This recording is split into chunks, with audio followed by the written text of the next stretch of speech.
वक्फ bill के विरोध में मुस्लिम समाज ने काला बिल्ला लगा अदा की। रमजान महीने के आखिरी जुम्मे की नमाज तो खानकाह रहमानी मुंगेर के सज्जादा नशी और अमीर ए शरीयत बिहार, उड़ीसा, झारखंड और पश्चिम बंगाल हजरत मौलाना अहमद वली फैसल रहमानी ने इस बिल के विरोध में कही बड़ी बात। साथ ही राजद में जाने के तमाम अटकलों को किया खारिज और मुख्यमंत्री बिहार को दी नसीहत। मुस्लिमों की बड़ी संस्था all India Muslim personal law board ने रमजान महीने के आखिरी जुमे की नमाज में काली पट्टी बांधने की अपील की थी, जिसके बाद मुंगेर के खानकाह रहमानी सहित सभी मस्जिदों में मुस्लिम समुदाय के लोगों ने आखिरी जुम्मे की नमाज में अपने दाएं बांह पर काला पट्टी लगा अदा की।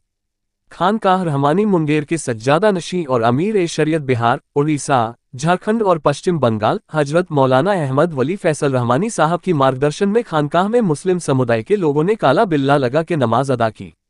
नमाज अदा करने बाद हजरत ने मीडिया से मुखातिब होते हुए बताया कि वक्फ बिल लाया जा रहा है, जिससे अल्पसंख्यक समुदायों सहित बहुसंख्यक भी वैसे लोग परेशान हैं जो संविधान में विश्वास रखते हैं। इस बिल से जितने भी अल्पसंख्यक समुदाय हैं सभी को खतरा है। इस कारण पटना में भी प्रदर्शन हुआ था। सबको लगता है कि यह बिल तमाम अल्पसंख्यकों को खत्म करने वाला बिल है। अगर यह बिल पास हो जाता है तो अपने पैसे से बनाए घर, अस्पताल, यूनिवर्सिटी, मस्जिद सभी खत्म हो जाएंगे। तमाम लोग परेशान हैं कि आखिर हुकूमत को क्या हो गया है। अपने इसी परेशानी को दिखाने के लिए काला बिल्ला लगा आज नमाज पढ़ रहे हैं, ताकि हुकूमत देख सके कि लोग कितने परेशान हैं। साथ ही कहा कि हुकूमत में भी काफी पढ़े लिखे लोग हैं और अगर हुकूमत को हमारी परेशानी दिख जाएगी तो वे बिल को आगे नहीं बढ़ाएंगे और जब तक उन्हें हमारी परेशानी नहीं दिखेगी यह सिलसिला चलता रहेगा। हम लोग सभी परेशान हैं कि मुल्क किधर जा रहा है। वहीं मीडिया ने जब पूछा कि उनके राजद ज्वाइन करने की चर्चा काफी जोरों पर है, क्या ये सही है, तो उन्होंने इस बात पे पूर्ण विराम लगाते हुए कहा कि अमीर ए शरीयत कोई पार्टी ज्वाइन नहीं करती, बल्कि उनका काम हक की आवाज को उठाना है। हमारे साथ जो आएगा हम उनके साथ जाएंगे।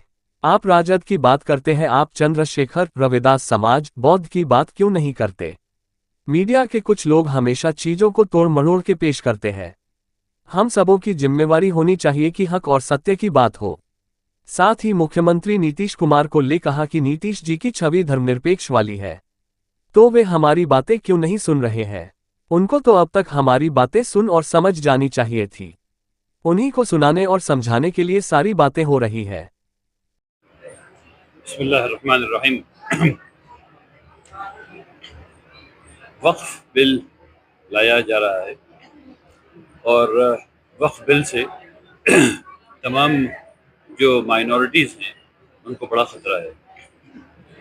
तमाम माइनॉरिटीज़ और इवन मेजॉरिटी भी, जो लोग कॉन्स्टिट्यूशनली अलाइंड लोग हैं, जो लोग संविधान में विश्वास रखने वाले लोग हैं, उन लोगों को उस वक्फ बिल को पढ़ करके ये बात समझ में आई है कि जितने भी एंडाउमेंट्स हैं, चाहे वो हिंदू एंडाउमेंट हो, चाहे वो मुस्लिम एंडाउमेंट हो, क्रिश्चियन हो, पारसी हो, सिख हो, इन सब को ख़तरा है। इसलिए अभी पटना में भी प्रदर्शन हुआ था और उसमें सब ये सारे लोग उसमें मौजूद थे। बौद्ध भी मौजूद थे, सिख भी मौजूद थे, क्रिश्चियन भी मौजूद थे, रविदास समाज भी के लोग भी थे, शेड्यूल्ड कास्ट भी, शेड्यूल्ड ट्राइब भी।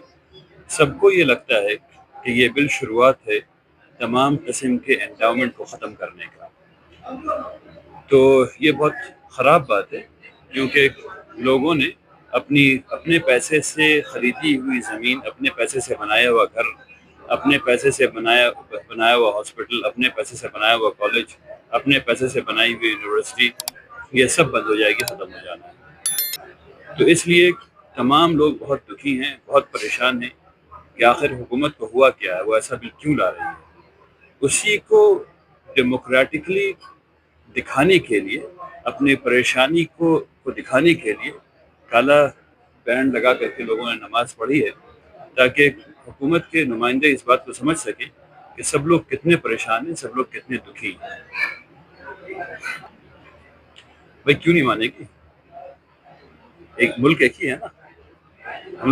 हम सारे लोग मिल करके इस मुल्क के लिए वो फैसला करते हैं ना जो मुल्क के लिए बेहतर हो, है ना।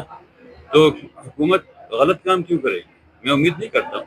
हुकूमत में पढ़े लिखे लोग हैं, तो मैं ये अक्लमंद लोग हैं। मैं नहीं समझता हूँ कि हुकूमत यानी वो बिल ले आई है बगैर स्टेक होल्डर कंसल्टेशन के, लेकिन मैं नहीं समझता कि उसको आगे बढ़ाएगी, खास करके जब उसे एहसास हो जाएगा कि तमाम माइनॉरिटीज कितनी दुखी हैं इससे। वो एहसास कैसे होगा? ऐसे ही होगा जैसे हम लोग कर रहे हैं, जब वो देखेंगे कि इतनी बड़ी तादाद में लोग हर जगह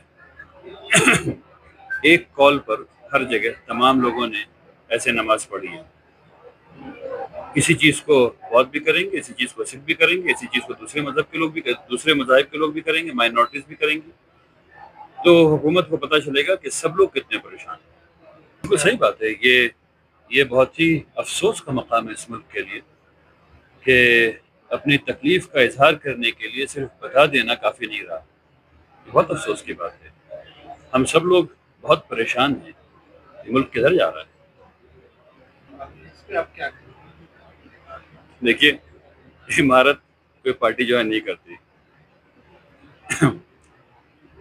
इमारत का काम पार्टी ज्वाइन करना नहीं है, इमारत का काम हक की आवाज़ उठाना है।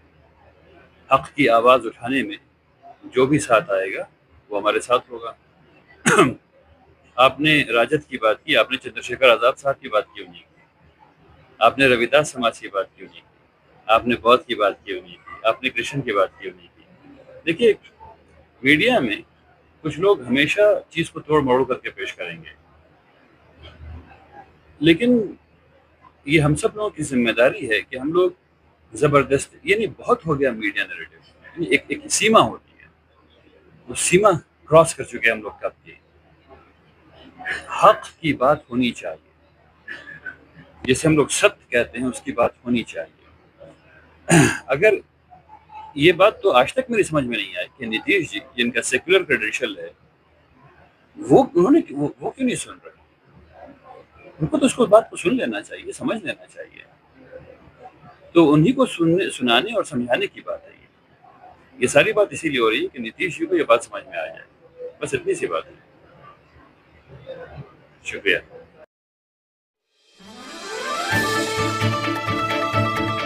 आप देख रहे हैं RN न्यूज। कृपया चैनल को लाइक और सब्सक्राइब करना ना भूलें।